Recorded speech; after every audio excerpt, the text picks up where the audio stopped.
जिंदगी में ये फिलॉसफी ये कहती है, जिसने अपने जीवन की समग्र ऊर्जा किसी एक विचार पे पूरे प्राणों से लगा दी, दुनिया की कोई ताकत उसे इंसान को कामयाब होने से रोक नहीं सकती, रोक नहीं सकती। एक विचारवाद इस घटना का नाम है, जब आप अपनी जिंदगी में अपनी समग्र ऊर्जा, अपनी सारे निर्णयों की ताकत, अपनी जिंदगी का पूरा ध्यान किसी एक व्यापार पर, किसी एक प्रोफेशन में, किसी एक जगह पे, किसी एक ऑर्गेनाइजेशन के साथ, किसी एक पे जब आप अपनी जिंदगी का पूरा ताकत लगा देते हैं, प्रकृति बाहें फैलाकर आपको कहती है, आपको नाकामयाब धरती पे करने वाला कोई नहीं है, आप कामयाब होके रहेंगे। लेकिन एक शर्त क्या है? एक प्रोफेशन, एक काम, एक ऑर्गेनाइजेशन, एक मैनेजमेंट, एक दिशा, एक डायरेक्शन। इस धरती पे चाहे नौकरी में भी जो लोग गूगल के सीईओ तक पहुंचे हैं ना, जो दुनिया की सबसे बड़ी post administrative director of nuclear medicine scientist भी बने हैं ना, वो ही बने हैं जिन्होंने अपनी जिंदगी एक विचारवाद पे दौड़ाई है। आपको अपनी जिंदगी में संकल्प लेना होगा, अगर अक्रेशिया मिट गई तो 70% जंग जिंदगी की जीत ली। पूरे प्राण आपको अपने जीवन में अपनी कामयाबी के लिए लगाने चाहिए। अगर जिंदगी के हर 6 महीने में सचिन तेंदुलकर भी, अब क्रिकेट में मजा नहीं आ रहा, अब बैडमिंटन खेल के देखता हूं, फिर 6 महीने बाद नहीं फुटबॉल खेल के देखता हूं, अब इसका जमाना ही गया, तो सचिन तेंदुलकर आज भारत रत्न और क्रिकेट का गॉड नहीं होता। अमिताभ बच्चन भी अगर 6-6 महीने में अपने प्रोफेशन को और अपनी ऑर्गेनाइजेशन को बदलता रहता, आज वो कामयाब नहीं होता। अगर दुनिया के कामयाब लोग, लता मंगेशकर गाना गाते गाते दिमाग खराब हो जाए, अब सारंगी बजाऊंगी, उसमें पार नहीं पड़ी, आज लता मंगेशकर नहीं होती। आज धरती पे जितने लोग कामयाब हुए हैं ना, अपना जीवन और अपनी सारी ऊर्जा किसी एक जगह पे लगा के कामयाब हुए हैं। ये नियम भेदभाव नहीं करता है कि मैं आपको या के ये बात कह रहा हूं, मैं धरती पे किसी को भी ये बात कहूं, मेरे बच्चे को भी जिंदगी में अगर मुझे कोई ये बात कहनी पड़ेगी ना, तो मैं शंका नहीं करूंगा, उसे यही कहूंगा, जिंदगी की समग्र ऊर्जा जब एक जगह पे लगती है तो कामयाबी के चांस 1000 गुना बढ़ जाते हैं, क्योंकि पूरे ध्यान और पूरी एनर्जी एक जगह टिकती है। तो एक विचारवाद के ऊपर मैं आपसे जिन पॉइंट पे बात करूंगा वो बिंदु एक साथ बता देता हूं, फिर पिक्चराइजेशन के साथ आपसे बात करूंगा। ये 6 बिंदु हैं जिस पे मैं आपसे बात करूंगा। एक साथ फोटो ले लो या एक साथ लिख लो, फिर समझाते हुए आगे चलूंगा। एक विचारवाद की इन 6 स्टेजेज के ऊपर मैं आपसे बात करने वाला हूं।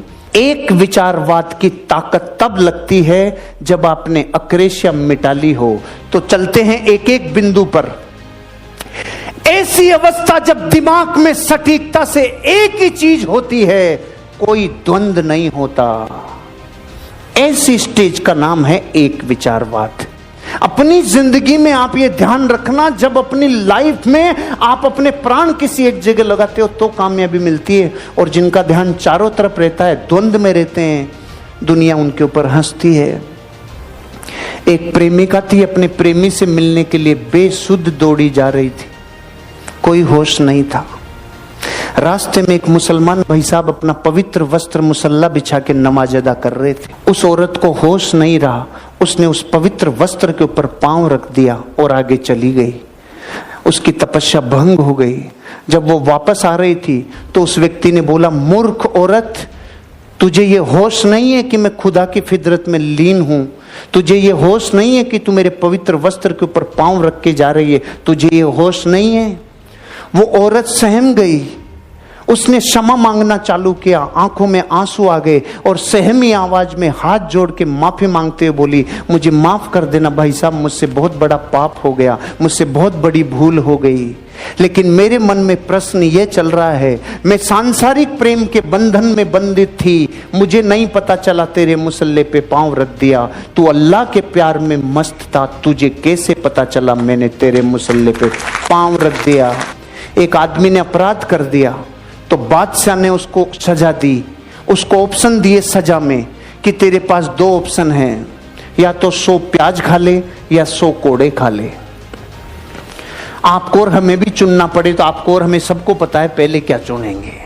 उसने भी वही चुना, भाई प्याज ही खा लूंगा साहब, मेरी कोड़े की हालत नहीं है। प्याज चालू किया, 1 2 3 4 10 12, आंखों में से नाकों में से पसीना चालू हो गया। प्याज नहीं, कोड़े खा लूंगा, मैं प्याज नहीं खाऊंगा। 1 2 3 4 बस, कोड़े नहीं प्याज, कोड़े नहीं प्याज, कोड़े नहीं प्याज। उसने वापस चालू किए प्याज, 5 10 15 20, सब धुआं निकलने लग गई। प्याज नहीं कोड़े खा लूंगा, कोड़े।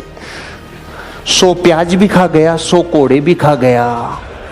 मैं आपसे कहता हूं ऑप्शन कितना था? कोई एक खा ले रे।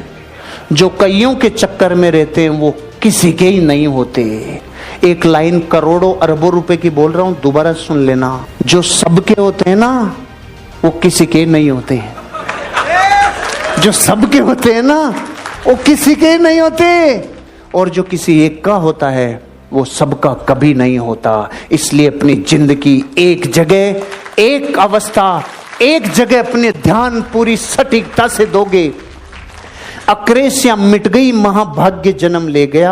अब अपनी ताकत पूरी इस बात पे लगा दो, मुझे मेरी जिंदगी में इसी जगह कामयाबी लेनी है और अपने प्राणों से इस संगठन को भी और अपने आप को भी ऊंचा देके जाना है और जिंदगी आगे बढ़ानी है। अक्सर आदमी में एक वो आ जाता है, हम हैं तब कंपनी है, हम कर रहे हैं तब हो रहा है। जीवन में कभी अपने आप को संगठन से बड़ा मत मानना, क्योंकि ये बीमारी अलग है, ये अगले सेशन में लूंगा कभी। ये बीमारी, इसका भी डिसेक्शन रूस के वैज्ञानिक ने किया था। जब थोड़ी थोड़ी लीडरशिप आने लगती है ना तो लगता है जैसे हमारी वजह से काम हो रहा है। तो एक बार रूस का वैज्ञानिक था पाउलाव, उसने एक छिपकली के ऊपर अध्ययन किया कि जब ये छिपकली छत के ऊपर यूं लटकती है ना तब ये क्या सोचती है। छत पे यूं लटकती है तो क्या सोचती है। तो उसने मस्तिष्क को खोला तो गजब का रिजल्ट आया। छिपकली ये सोचती है मैं हटी और छत पड़ी। पीछे पकड़ में नहीं आया? आ गया ना? और ये अवस्था जरूर आती है कामयाबी के रास्ते में, ये अहंकार जरूर आता है।